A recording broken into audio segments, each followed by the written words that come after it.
Il se réveille en sursaut. Pourtant, la nuit était calme.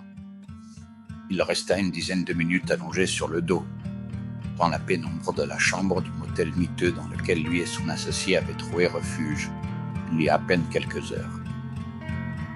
Il avait pensé qu'il pourrait enfin y trouver du repos, après cette interminable semaine.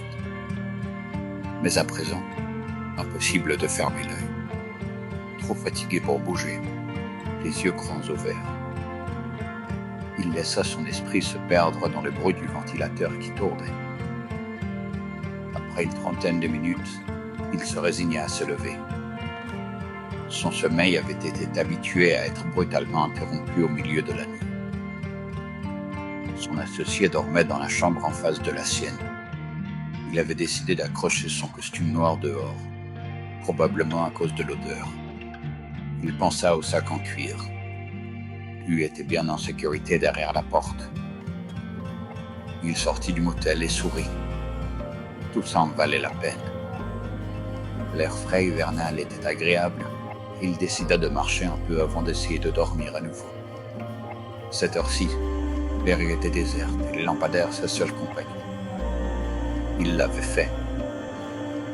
Il tourna une bonne heure dans les ruelles avant de s'arrêter à nouveau devant le motel. Il soupira et sentit comme Orphée allait enfin l'accepter dans ses bras. Soudain, il s'arrêta net. Des phares s'allument sur le parking. Une voiture disparaît dans la nuit. Le motel qui explose sous ses yeux. Sous sa capuche, le reflet des flammes dansait dans ses yeux indéchiffrables. L'explosion semblait provenir de la chambre en face de la sienne. Il observa un moment le motel brûlé et se demanda si le lit en flammes sur le parking était le sien.